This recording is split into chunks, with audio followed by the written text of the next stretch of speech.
ونصلي ونسلم على رسوله الكريم أما بعد فأعوذ بالله من الشيطان الرجيم بسم الله الرحمن الرحيم قال الله تبارك وتعالى في القرآن المجيد وأبصرهم فسوف يبصرون صدق الله العظيم ولا يسد وسلم دائما أبدا على حبيبك خير خلق كلهم اللہ تبارک و تعالیٰ کا ہمیں پایا مجھے کرم و احسان عظیم اس جمعہ مبارک کی عظیم و بابرکت کا اکٹھے ہونے کی توفیق عطا فرمائے اور سب سے بڑھ کر یہ کہ ہمیں دولت ایمان سے مہربان فرمائے۔ آج ہمارا موضوع گفتگو حضور علیہ السلام سامنے کی طرح پس پشت یعنی جو آپ کی پیٹھ مبارک کے پیچھے جو کچھ بھی ہوتا تھا ان اعمال کو بھی حضور ملاحظہ فرمایا کرتے تھے، اور اعمال ظاہری کی طرح حضور علیہ السلام کی یہ بشارت ہے کہ آپ اعمال باطنی کا بھی مشاہدہ فرمایا کرتے تھے، یعنی جو ظاہر اعمال ہیں اس کا بھی مشاہدہ اور کچھ اعمال باطنی ہوتے حضور اس کا بھی مشاہدہ فرمایا کرتے تھے۔ آج ہم انشاءاللہ تبارک و تعالی حضور علیہ السلام کے اس عظیم معجزے کو جو ہم نقل کریں گے، بیان کریں گے، اور یہ حضور علیہ السلام کے فضائل میں آتا ہے۔ اور صحابہ کرام اپنی اولاد کو حضور صلی اللہ علیہ وسلم کے فضائل اور مناقب جو ہے بیان کیا کرتے تھے تاکہ حضور علیہ السلام کی محبت جو ہے ان کی اولادوں میں منتقل ہو۔ ہم بھی اگر چاہتے ہیں کہ آقا علیہ السلام کی محبت ہماری نوجوان نسل میں پیدا ہو تو ہمیں حضور علیہ السلام کے فضائل اور مناقب کو بیان کرنا چاہیے، حضور علیہ السلام کے معجزات کو بیان کرنا چاہیے تاکہ حضور علیہ السلام کی عظمت جو ہے وہ ہمارے دلوں میں پیدا ہو۔ جو آیت کریمہ میں نے آپ کے سامنے تلاوت کرنے کا شرف حاصل کیا ہے، یہ سورہ صافات ورس 175 ہے۔ اس میں رب تعالیٰ ارشاد فرماتا ہے وَأَبْصِرْهُمْ فَسَوْفَ يُبْصِرُونَ، اور انہیں برابر دیکھتے رہیے سو وہ عنقریب اپنے انجام کو دیکھ لیں گے۔ حضور علیہ السلام کی اس شان کو کہ آقا علیہ السلام پس پشت بھی جو ہے وہ دیکھا کرتے تھے، جس طرح کہ آقا علیہ السلام اپنے سامنے ہونے والے اعمال کو ملاحظہ فرمایا کرتے تھے۔ پہلی حدیث یہ بخاری شریف کی ہے، اور امام بخاری نے جو ہے وہ اس روایت کو بہت ساری جگہوں پہ جو ہے نقل کیا ہے۔ کتاب الایمان میں بھی جو ہے وہ اس کو نقل کیا ہے، کتاب الصلاۃ میں بھی اس روایت کو نقل کیا ہے، امام مسلم نے بھی جو ہے وہ اس روایت کو نقل کیا ہے۔ سو یہ بخاری مسلم کی متفق علیہ روایت ہے، یعنی بخاری میں بھی نقل کی گئی ہے، مسلم شریف میں بھی جو ہے وہ نقل کی گئی ہے۔ اس کے علاوہ اس روایت کو مسند احمد بن حنبل، سنن نسائی اور مسند ابو یعلا میں بھی جو نقل کیا گیا، اور دیگر کتب احادیث میں بھی اس روایت کو نقل کیا گیا۔ عن انس رضی اللہ تعالی عنہ ان النبی صلی اللہ تعالی علیہ وسلم قال اتموا الرکوع والسجود، حضور علیہ السلام نے ارشاد فرمایا کہ رکوع اور سجود کو اچھی طرح سے ادا کرو۔ جب تم نماز پڑھ رہے ہو اچھی طرح رکوع کرو، اطمینان کے ساتھ رکوع کرو، اور جب اللہ کے حضور حاضر ہوتے ہو سجدہ کرتے ہو تو اچھے طریقے سے جو ہے وہ تم سجدہ کرو۔ فَوَاللَّهِ إِنِّي لَأَرَاكُمْ مِنْ بَعْدِ ظَهْرِي، حضور علیہ السلام نے ارشاد فرمایا کہ بے شک میں اپنی پشت کے پیچھے سے بھی تمہارے رکوع اور سجود کو دیکھتا ہوں۔ میں تمہارا امام ہوتا ہوں، نماز جو پڑھا رہا ہوتا ہوں، لیکن میں تمہارے رکوع اور سجود کو دیکھتا ہوں۔ اور حضرت سعید رضی اللہ تعالیٰ عنہ کی روایت کے الفاظ ہیں کہ میں تمہارے رکوع اور سجود کی حالت کا مشاہدہ بھی کرتا ہوں۔ یہ نہ تم سمجھ لینا کہ ہم پیچھے کھڑے ہیں اور حضور جو ہے وہ پیچھے کا جو ہے وہ منظر نہیں دیکھ رہے، نہیں، حضور نے فرمایا نہیں، میں تم پیچھے کھڑے ہوتے ہو، تمہاری نماز ہے، میں تمہارے رکوع اور سجود کو جیسے میں آگے دیکھتا ہوں ایسے ہی دیکھ رہا ہوں۔ دوسری روایت سیدنا ابو ہریرہ رضی اللہ تعالیٰ عنہ کی ہے، یہ بھی بخاری مسلم کی متفق علیہ روایت ہے۔ حضور علیہ السلام نے ارشاد فرمایا کیا تم یہی دیکھتے ہو کہ میرا منہ جو ہے وہ قبلہ رخ ہے؟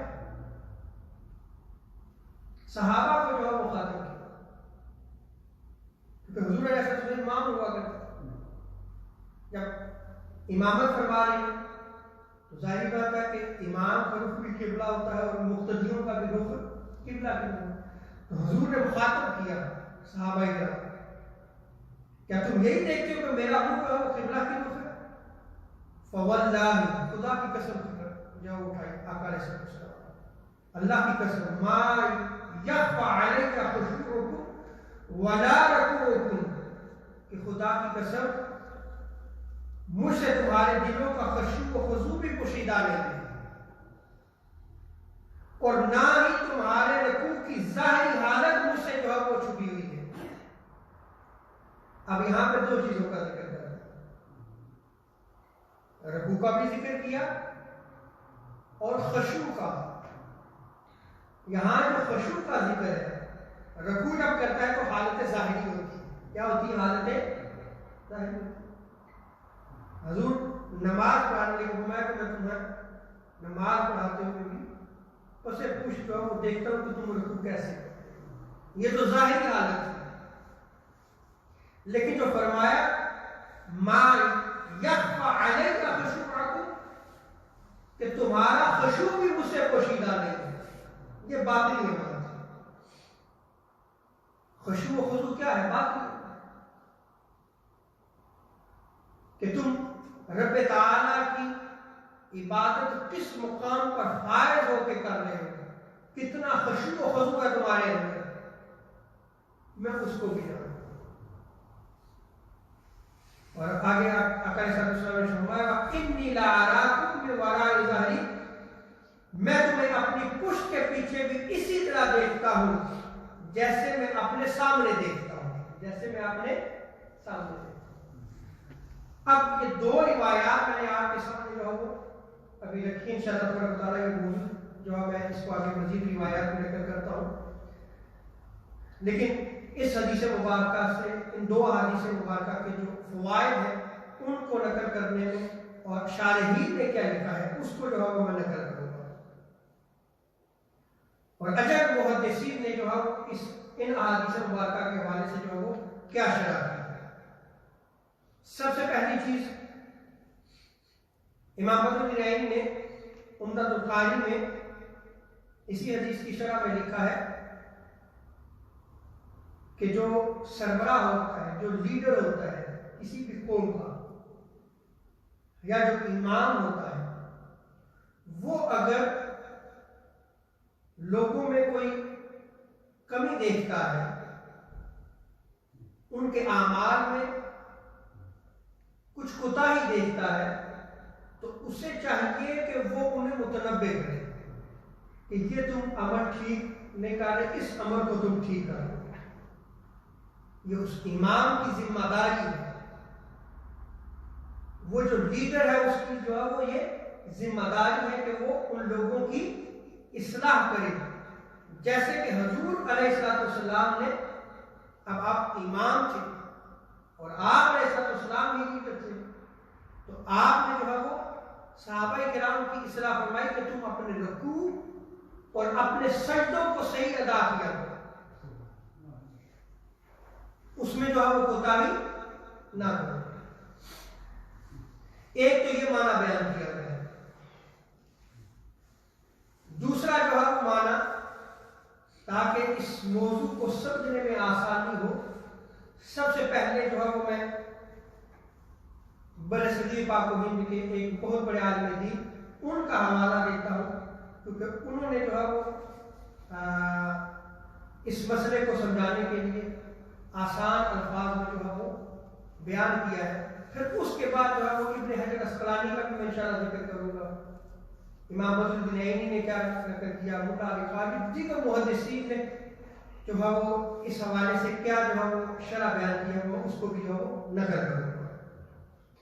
علامہ نور الحق محدث دہلوی تحصیل القاری میں جو ہے وہ لکھتے ہیں.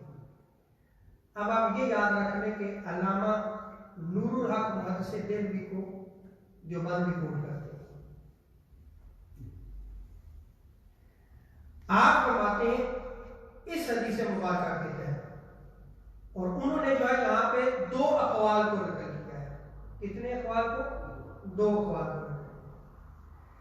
پہلا قول جو انہوں نے نقل کیا ہے وہ یہ ہے کہ آقا علیہ السلام کی پشت مبارک پر سوئی کی نوک کے برابر، جو سوئی ہوتی ہے اس کی جو نوک ہوتی ہے اس کے مثل جو ہے وہ دو سوراخ تھے، اور حضور علیہ السلام پس پشت اسی طرح دیکھتے تھے جس طرح کہ سامنے جو ہے وہ بندہ دیکھتا ہے.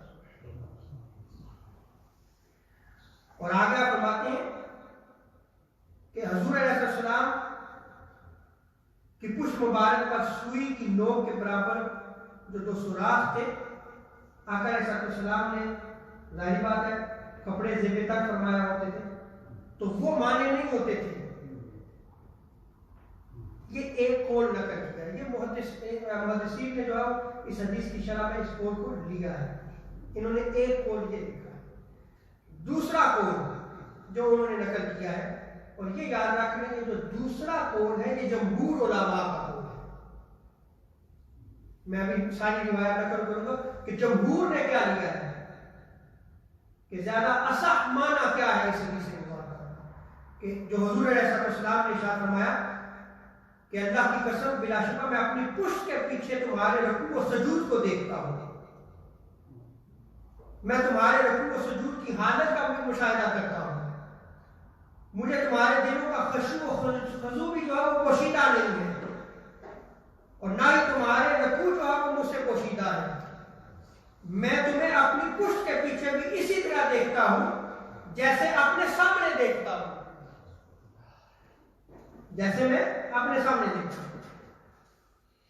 اس پہ جو ہے وہ علامہ نور الحق قاضی نور الحق محدث دہلوی جو ہے وہ آپ لکھتے ہیں کہ جو حضور نے ارشاد فرمایا کہ میں پس پشت دیکھتا ہوں، اس سے مراد حقیقی دیکھنا ہے.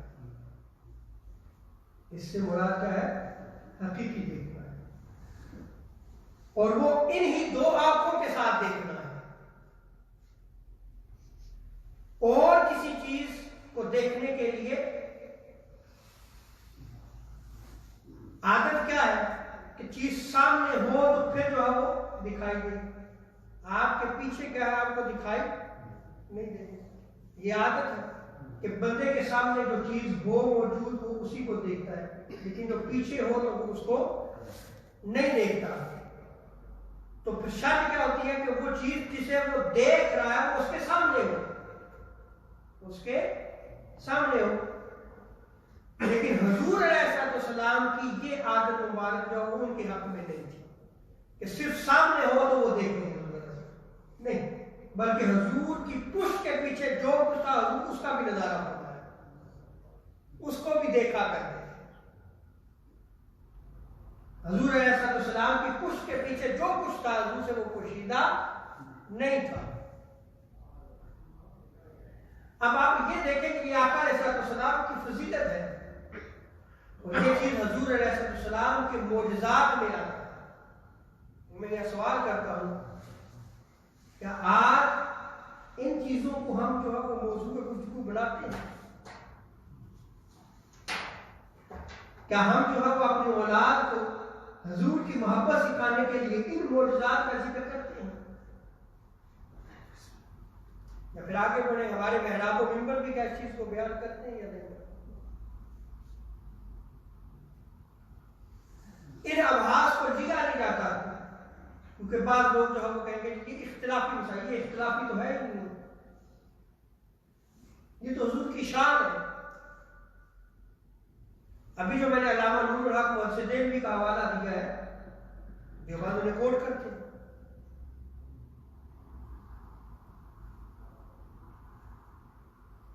اب اسی حدیث مبارکہ کی شرح میں امام بہقی نے دلائل النبوہ میں امام شافعی علیہ رحمہ، بہت بڑے امام، جیسے امام ابو حنیفہ امام ہے، ایسے امام شافعی بھی امام ہے، اور تقریباً عرب میں جو ہے وہ انہی کے مقلدین موجود ہیں۔ آپ جو ہے وہ فرماتے ہیں، جو حضور علیہ السلام کا فرمان ہے، انی لأراکم وراء ظہری، کہ حضور علیہ السلام نے شاہ فرمایا کہ میں پس پشت بھی ایسے ہی دیکھتا ہوں کہ جیسے کہ سامنے سے دیکھتا ہوں، میں تمہیں پس پشت بھی دیکھتا ہوں۔ تو یہ اللہ تعالیٰ نے حضور علیہ السلام کی عظمت کو بیان فرمایا ہے۔ یہ کون بیان کر رہا ہے؟ امام شافعی، کرامۃ من اللہ تعالی، یہ اللہ تعالیٰ کی طرف سے حضور علیہ السلام کی عزت افزائی ہے۔ اللہ اکبر۔ اور آگے فرماتے ہیں ابانہ بہا من خلقہ، اور یہ اعزاز جو حضور علیہ السلام کو رب تعالیٰ نے عطا فرمایا کہ آپ پس پشت بھی دیکھتے ہیں، اس اعزاز کے ساتھ اللہ تعالیٰ نے آپ کو تمام مخلوقات سے نمایاں فرما دیا کہ آپ سامنے سے بھی دیکھتے اور پس پشت بھی جو ہے وہ آپ دیکھا، جو کچھ پیچھے ہو رہا تھا حضور جو ہے وہ اس کا مشاہدہ فرمایا۔ ابن حجر اسقلانی الشافعی فتح الباری میں بہت بڑے عظیم محدث ہیں، جرح و تعدیل کے بہت بڑے امام ہیں، آپ شافعی ہیں، انہوں نے اس حدیث مبارکہ کی شرح میں 5 اقوال نقل کیے ہیں۔ کتنے؟ 5 اقوال نقل کیے۔ پہلا قول انہوں نے جو نقل کیا ہے وہ یہ ہے کہ اس دیکھنے سے مراد علم ہے۔ اس دیکھنے سے مراد کیا ہے؟ علم ہے، کہ آقا علیہ السلام کے پس پشت موجود صحابہ کرام کے فعل کی کیفیت کا علم جو ہے وہ وحی کے ذریعے ہو جاتا تھا، یا جو ہے وہ آقا علیہ السلام کو الہام کر دیا جاتا تھا، تو حضور کو علم ہو جاتا کہ میرے پیچھے جو ہے وہ کیا ہو رہا ہے۔ یہ قول نقل کرنے کے بعد ابن حجر اسقلانی رحمۃ اللہ تعالی علیہ فرماتے ہیں کہ یہ قول اور یہ معنی جو ہے وہ محل نظر ہے، انہوں نے اس معنی کو نہیں لیا ابن حجر اسقلانی نے۔ آپ فرماتے ہیں کہ اگر یہاں علم مراد ہوتا تو آپ صلی اللہ علیہ وسلم کے اس قول مبارک کی قید نہ لگائی جاتی کہ میں اپنی پیٹھ کے پیچھے دیکھتا ہوں۔ جب حضور نے شاہ فرمایا میں اپنی پیٹھ کے پیچھے دیکھتا ہوں تو پھر جو ہے وہ علم جو ہے وہ نہیں ہو سکتا۔ جب حضور نے فرمایا میں پیٹھ کے پیچھے دیکھتا ہوں تو اس کا معنی یہ ہے کہ حضور علیہ السلام اپنی پیٹھ مبارک کے پیچھے جو کچھ ہوتا تھا اس کا مشاہدہ فرمایا کرتے تھے۔ دوسرا قول جو ہے وہ ابن حجر اسقلانی رحمۃ اللہ تعالی علیہ فرماتے ہیں کہ آقا علیہ السلام رائٹ اینڈ لیفٹ جو ہے وہ، جیسے آپ دیکھیں عادت کیا ہے کہ ہمارے سامنے جو چیز ہم اسے دیکھتے ہیں ایسے ہی ہے، لیکن میرے دائیں طرف اگر کوئی چیز ہے میں پتا ہو رہا ہے کہ حرکت ہو رہی ہے، لیکن کمپلیٹلی میں نہیں بتا سکتا کہ کیا ہو رہا ہے جب تک کہ میں مڑ کے دیکھنا، ٹھیک ہے۔ دائیں بائیں اسی یہی کیفیت ہے، ہماری آنکھیں ادراک تو کر رہی ہیں، میں اس طرح کر، لیکن کمپلیٹلی جو ہے وہ ادراک نہیں ہوتا۔ لیکن حضور علیہ السلام یہ دوسرا قول جو ہے میں اس کی وضاحت کرتا ہوں. حضور علیہ السلام دائیں اور بائیں جو ہے وہ اس لیے کی کیفیت میں دیکھتے تھے. دائیں بھی ایسے تھا جیسے سامنے, بائیں بھی ایسے تھا جیسے کہ سامنے. لیکن اس قول کو بھی ابن حجر اسقلانی نے نہیں لیا. آپ فرماتے ہیں کہ اس قول میں بھی تکلف دکھائی دیتا ہے, کیونکہ اس میں بلا وجہ ظاہری معنی سے اعراض جو ہے وہ دکھائی دے رہا ہے. جب حضور نے ارشاد فرمایا کہ میں پسے کچھ دیکھتا ہوں تو اس کو اسی معنی میں ہی رہنے دیا جائے, اس کو اسی معنی میں ہی رہنے دیا جائے, اس کو اس کے ظاہری معنی پر جو ہے وہ رکھا جائے گا. تو حضور علیہ السلام جیسے سامنے سے دیکھتے تھے, پسے کچھ جو ہوتا تھا حضور اس کا بھی مشاہدہ فرمایا کرتے تھے, اس کا بھی مشاہدہ فرمایا کرتے تھے. اور ابن حجر اسقلانی فرماتے ہیں کہ ہمارے ائمہ کے ہاں یہی جو ہے وہ قول ہے جس کو اختیار کیا گیا ہے. یہ جمہور کا قول ہے. ابن حجر اسقلانی اس قول کو لے رہے, کہتے ہیں یہی ہمارا قول ہے اور ہمارے علماء اسی کو لیتے ہیں. اور فرماتے ہیں کہ وہ معنی یہ ہے کہ آپ صلی اللہ تعالی علیہ وسلم کا پیٹھ کے پیچھے یہ دیکھنا حقیقی ادراک ہے, اور جو آپ صلی اللہ علیہ وسلم ہی کا خاصہ ہے, یہ اور کسی کا خاصہ نہیں. جیسے آپ سامنے سے دیکھتے تھے, پسے کچھ جو کچھ ہوتا تھا حضور اسی طرح نظر آتا ہے. یہ حضور علیہ السلام کی خاصیت ہے, اور یہ حضور علیہ السلام کی خلق عادت یعنی معجزہ میں سے آتا ہے. اور امام بخاری کا بھی یہی مذہب ہے. یہ کون لکھ رہا ہے؟ ابن حجر اسقلانی. اس لیے کہ اس حدیث مبارکہ کو امام بخاری نے علامات نبوت میں بیان کیا ہے. تو دیکھ لیں, اجل محدثین کا بھی یہی عقیدہ تھا. اور آگے آپ فرماتے ہیں کہ امام احمد بن حنبل کا بھی عقیدہ یہی ہے کہ حضور علیہ السلام اپنی ظاہری آنکھ مبارک سے جیسے سامنے کا مشاہدہ فرماتے تھے, ایسے ہی پسے کچھ کا بھی مشاہدہ فرماتے تھے. یہی امام احمد بن حنبل کا بھی ہے, اور پیچھے میں امام شافعی کا بھی قول نقل کر چکا. تیسرا قول جو ہے وہ آپ ابن حجر اسقلانی لکھتے ہیں فتح الباری میں کہ حضور علیہ السلام کی پشت مبارک میں ایک آنکھ تھی جس کے ذریعے آپ صلی اللہ علیہ وسلم ہمیشہ جو ہے وہ پیچھے سے بھی دیکھ لیا کرتے تھے. لیکن اس قول کو جمہور نے نہیں لیا. چوتھا قول یہ ہے کہ آپ صلی اللہ علیہ وسلم کے دونوں مبارک کندھوں کے درمیان دو سوئی کی جو نوک ہوتی ہے اس کے برابر جو وہ دو چھوٹے چھوٹے سوراخ تھے جن سے آپ صلی اللہ علیہ وسلم جو ہے وہ دیکھا کرتے تھے. اور کپڑا جو ہے وہ رکاوٹ نہیں بنتی تھی, کپڑا رکاوٹ نہیں بنتی تھی. ایک یہ قول بھی ہے, لیکن اس قول کو بھی جو ہے وہ جمہور علماء نے نہیں لیا. اس جو جمہور قول لیا وہ میں نقل کر چکا ہوں کہ اس کو ظاہری معنی پر میں رکھا جائے گا کہ حضور اپنی آنکھ مبارک سے جو سامنے ہوگا جیسے مشاہدہ فرماتے آپ کی پسے کچھ ہوتا تھا اسی طرح جو ہے وہ آپ نظر آتا. چونکہ میں اب شرح کر رہا ہوں تو شرح میں سارے اقوال نقل کر رہا ہوں تاکہ علمی خیانت نہ ہو.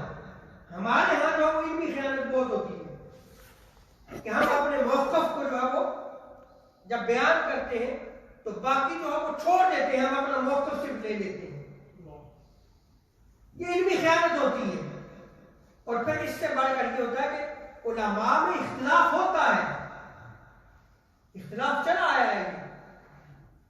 اگر جو ہے وہ کوئی اور معنی مراد لے رہا ہے تو وہ اپنے علمی دلائل کی وجہ سے لے رہا ہے, لیکن جمہور علماء جو لیتے ہیں انسان محفوظ اسی میں جو جمہور علماء نے جو ہے وہ قول دیا. لیکن علماء کے اختلاف علماء کا کی رہتے ہیں. لیکن آج ہمارا حال تو یہ ہے کہ علماء کے اختلاف جو ہم عوام الناس میں بھی جو ہے وہ اسی طرح چلتے ہیں اور پھر ایک شدت اختیار کر لیتے ہیں. اور وہ شدت کیا ہے کہ جس عالم دین کو ہم فالو کرتے ہیں کہ قول لے لیا اس سے ہٹ کر اگر کسی عالم دین کا قول ہوگا ہم انکار کر رہے ہیں، اور انکار کرتے ہوئے ہم ممکن ہے اہل سنت سے بھی خارج کر رہے ہیں، انا للہ و انا الیہ راجعون۔ کم علمی ہے یہ سارے، کتابوں سے شرف نہیں رہا، کتابیں ہماری بند پڑی ہیں، نہ ہمارے پاس لائبریری ہے، نہ کتابیں، نہ علماء کی مجالس۔ آپ یقین جانیے علماء کی مجالس سے علم ملتا ہے، اور علم جو ہے وہ محبت پھیلاتی ہے، تفرقہ نہیں پھیلاتی۔ پانچواں قول ابن حجر اسقلانی آپ لکھتے ہیں کہ آقا علیہ الصلوۃ والسلام جو سامنے سے نظارہ فرماتے پس پشت بھی ایسا ہی نظارہ فرماتے۔ اس کا معنی جو ہے وہ بعض لوگوں نے یہ بھی لیا ہے کہ قبلہ کی طرف جو ہے وہ حضور کے لیے ایک آئینہ جو ہے وہ مقرر کر دیا جاتا، تو جو حضور سامنے دیکھتے اس آئینے میں جو پیچھے ہو رہا تھا حضور جو ہے اس کو دیکھ لیتے۔ ایک یہ معنی بھی بیان کیا گیا ہے، لیکن ابن حجر اسقلانی نے کس معنی کو لیا ہے کہ اس کو ظاہری معنی پہ محمول کیا گیا۔ یہ تو علماء نے بیان کیے ہیں، جتنے معنی میں نے آپ کے سامنے 5 رکھے، حضور نے تو کوئی معنی نہیں بیان کیا۔ حضور نے یہی ارشاد فرمایا ہے، کیا ارشاد فرمایا؟ بخاری مسلم کی متفق علیہ روایت ہے کہ جیسے میں سامنے سے مشاہدہ کرتا ہوں تمہارے اعمال کا، تمہارے رکوع و سجود کا، تمہاری نماز کی حالت کا احسابہ، میں اسی طرح پس پشت بھی جو ہے وہ تم جو عمل کرتے ہو اس کو بھی دیکھتا ہوں، میں اس کا بھی مشاہدہ کرتا ہوں۔ وہ مجھ سے پوشیدہ نہیں ہے، نہ تمہارے رکوع و سجود پوشیدہ ہے، حالانکہ میں تمہارا امام ہوں، میں اسی طرح مشاہدہ کرتا ہوں کہ تم کس طرح رکوع کر رہے ہو، کس طرح سجود کر رہے ہو، اور اسی کے ساتھ ساتھ میں تمہارے خشوع و خضوع کا بھی مشاہدہ کرتا ہوں۔ یعنی ظاہری اعمال بھی جو ہے حضور کی نگاہ میں تھے، اور باطنی جو ہے وہ اعمال بھی حضور کی نگاہ میں تھے۔ اور یہاں پہ علماء نے باقاعدہ جو ہے وہ بیان کیا، انشاءاللہ اس پر موضوع کو لوں گا، کہ حضور علیہ السلام امت کے حال سے واقف ہیں۔ شیخ عبدالرحمن سے دہلوی رحمۃ اللہ تعالیٰ علیہ نے یہاں تک لکھا ہے کہ جو بندہ مومن ایمان کی کس سٹیج میں فائز ہے حضور اس کو بھی جانتے ہیں، حضور اس کو بھی حضور مشاہدہ فرماتے ہیں۔ چونکہ یہ ایک شرح اور آ جاتی ہے تو اس کو میں نہیں لے رہا۔ اب یہ تو ابن حجر اسقلانی نے فتح الباری میں جو ہے وہ لکھا ہے، آگے جو ہے وہ ایک اور جگہ پہ جا کے آپ لکھتے ہیں، اور امام مسلم کی روایت جو ہے وہ نقل کرنے کے بعد کہ حضور نے جو ارشاد فرمایا بے شک میں تمہیں اپنے پیچھے سے بھی دیکھتا ہوں جس طرح میں اپنے سامنے دیکھتا ہوں۔ اب جو ہے وہ فائنل کر رہے ہیں آپ ابن حجر اسقلانی، آپ فرماتے ہیں کہ اس میں قول مختار یہ ہے، جس قول کو لیا گیا ہے وہ یہ ہے کہ اس حدیث کو ظاہری معنی پر محمول کیا جائے گا۔ اس پہ ظاہری معنی پر محمول کیا جائے گا کہ حضور اپنی آنکھ مبارک سے جو ہے وہ پس پشت کا بھی جو ہے وہ مشاہدہ فرمایا۔ یہی چیز جو ہے وہ امام بدر الدین عینی نے عمدۃ القاری میں، آپ حنفی ہیں، وہ پہلے جو ہے امام وہ کون سے تھے؟ شافعی تھے۔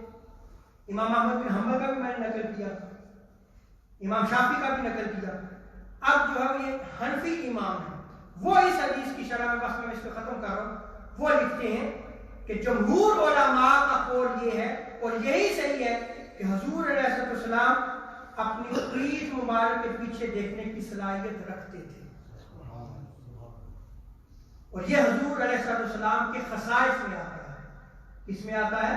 خصائص میں آتا ہے، اور یہ حضور علیہ السلام کے معجزات میں آتا ہے۔ بلا شبہ آپ صلی اللہ علیہ وسلم کا آنکھ مبارک سے دیکھنا ادراک کے حقیقی ہوتا ہے، اور آپ صلی اللہ علیہ وسلم کے لیے یہ خلق عادت یعنی یہ معجزہ ہے، اور اس کو پھر امام بدر لکھتے ہیں کہ امام بخاری نے جو ہے وہ اس کو علامات نبوت میں جو ہے وہ بیان کیا ہے۔ رب تعالیٰ جو ہمیں حضور علیہ السلام کی محبت عطا فرمائے۔ انشاءاللہ دیگر احادیث اور دیگر معنی جو ہے وہ انشاءاللہ ہم اگلے جمعہ مبارک میں بیان کریں گے۔ رب تعالیٰ ہمیں حضور علیہ السلام کی محبت عطا فرمائے۔